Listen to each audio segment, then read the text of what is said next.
Working height में क्या क्या चेक किया जाता है? सबसे पहले तो JSA जॉब सेफ्टी एनालिसिस बोला जाता है, काम सुरक्षा विश्लेषण, उसको चेक किया जाता है, चेकलिस्ट जो हम लोग भरते हैं। उसके बाद हो गया वर्क परमिट।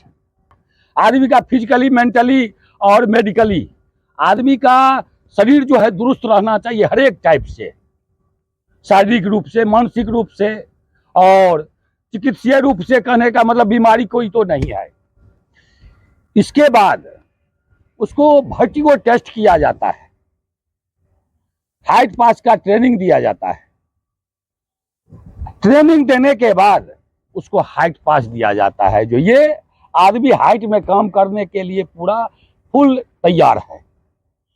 उसमें जो टेस्टिंग किया जाता है चढ़ने में, तो एक डर भी पैदा हो जाता है आदमी को।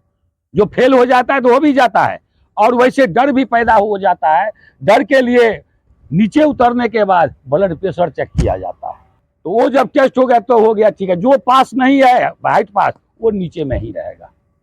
अब है काम करने वाला वर्किंग प्लेटफॉर्म जो है वो कंप्लीट रहना चाहिए, उसमें टैग लगा हुआ रहना चाहिए। ग्रीन टैग है तो सेफ हो गया, तो ग्रीन टैग हो गया, अच्छा सब कुछ बना हुआ है। येलो टैग है तो अंडर प्रोग्रेस है, अंडर कंस्ट्रक्शन है, जो भाड़ा बना रहे हैं उसमें येलो टैग लगा सकते हैं। और रेड टैग जहां लगा देंगे, स्कैफोल्डिंग टैग, वहां क्या होगा, वहां कोई नहीं, वो इसका मतलब है वो डेंजर है, वो काम करने लायक जगह नहीं है। इसलिए रेड बिजली में देखता है रेड लगा हुआ है कि नहीं, डेंजर लगा हुआ रहता है। तो ये बात है। अब आगे आप खतरा क्या सब है वर्किंग एट हाइट में? वर्किंग एट हाइट में सबसे पहले जो है आदमी को गिरने का खतरा है। सेम लेवल पर भी गिर सकता है, सीढ़ी पर से भी गिर सकता है, और ऊपर से भी गिरने का खतरा है। गिरने का खतरा से बचाने के लिए उसमें सबसे पहले ग्राउंड लेवल से लेकर के और वर्किंग प्लेटफॉर्म तक सीढ़ी लगा हुआ सही से रहना चाहिए, आने जाने का रास्ता कंप्लीट रहना चाहिए। अगर उसमें और बात आ जाता है, अगर वर्टिकल लेडर है 90 डिग्री का, जैसे उसमें है, उस स्ट्रक्चर में है, तो उसमें क्या है, उसका क्या है, रोप ग्रिप फॉल अरेस्टर आता है, लगाया जाता है, और सेफ्टी बेल्ट के साथ उसको ऊपर चढ़ा जाता है। वर्टिकल लाइफ लाइन भी लगाया हुआ है, तो 90 डिग्री में फॉलो होता है। हम लोगों को 90 डिग्री नहीं है, तो इसका भी डिग्री है। सीढ़ी का डिग्री 75 डिग्री होना चाहिए। 75 डिग्री में आदमी आराम से झुक करके आना जाना कर सकता है। दूसरा लगा लीजिए, तब पहला को खोलिए। जैसे हाथ दो रहता है, दो हाथ रहता है, एक सीढ़ी पर चढ़ते हैं, एक पकड़ते हैं, दूसरा पकड़ लेते हैं, तब पहला को छोड़ते हैं। वही बात सेफ्टी बेल्ट में भी आ जाता है।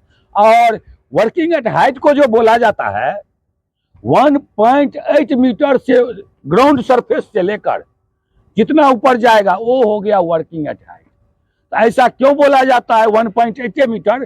क्योंकि सेफ्टी बेल्ट का लेन यार्ड जो है 1.8 मीटर का होता है, 1800 mm का होता है। तो 1800 mm के ऊपर जाएगा तो आदमी गिरेगा कि नहीं गिरेगा?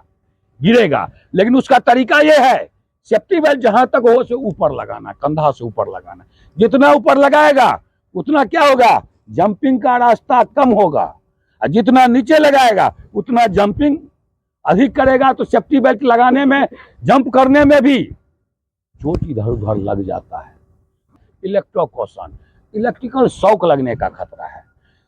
तो जो भी ये स्टील मटेरियल का स्ट्रक्चर है, बॉडी अर्थिंग लगाया जाता है, वो बॉडी अर्थिंग जोड़ दिया जाता है उस स्ट्रक्चर में। इसके अलावा जो भी इक्विपमेंट चलेगा, पावर टूल्स चलेगा, वो ELCB RCCB से कनेक्ट रहना चाहिए।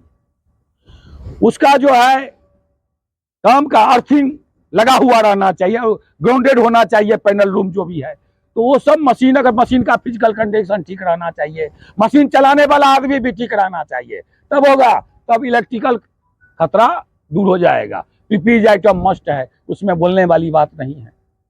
इसके बाद हो जाता है आदमी को ऊपर से मटेरियल गिरने का खतरा, तो लूज मटेरियल ऊपर नहीं रखेंगे। उसके बाद आ जाता है वहां पर स्कैफोल्डिंग स्ट्रक्चर है, स्टेजिंग है, उसको कोलैप्स होने का खतरा होता है। कब कब कोलैप्स होता है, तो बाढ़ तूफान इधर उधर हो गया, झटका लग गया उसमें किसी स्ट्रक्चर का तो कोलैप्स हो जाता है, वो गिर सकता है। तो गिरने से बचाने के लिए बाढ़ तूफान तो अपने हाथ में नहीं है, बाकी तो हम लोगों के हाथ में है। उसका जो है बेस टैंक, ये डायगोनल सपोर्ट जो है ऑर्टिकल लगा हुआ सही से रहना चाहिए, उसका अटैचमेंट रहना चाहिए किसी बिल्डिंग स्ट्रक्चर से, चाहे नीचे बेस में भी होना चाहिए और ऊपर में भी होना चाहिए। अगर सपोर्ट भी रहेगा तो क्या होगा, वो कोलैप्स करेगा, वो कोलैप्स नहीं करेगा। तो आदमी का खतरा हो गया, मटेरियल का खतरा हो गया, इक्विपमेंट का खतरा हो गया, वर्किंग एट हाइट का खतरा हो गया। तो सही तरह, और उसमें एक और पॉइंट आ जाता है, सेम लेवल में वर्किंग एट हाइट में दो जगह काम नहीं होगा। जैसे सीढ़ी पर चढ़ रहा है, एक चढ़ के उतर जाएगा तब ये दूसरा चढ़ेगा, वो सेम लेवल हो गया। एक ऊपर में काम कर रहा है, दूसरा नीचे में काम करेगा, क्या होगा, ऊपर का मटेरियल उसके ऊपर गिर सकता है। तो सेम लेवल में काम नहीं करना है। वर्किंग एट हाइट में अधिक हाइट है, मटेरियल गिरने का खतरा है, तो बैरिकेडिंग करना जरूरी है, वहां एक आदमी मौजूद रहना जरूरी है।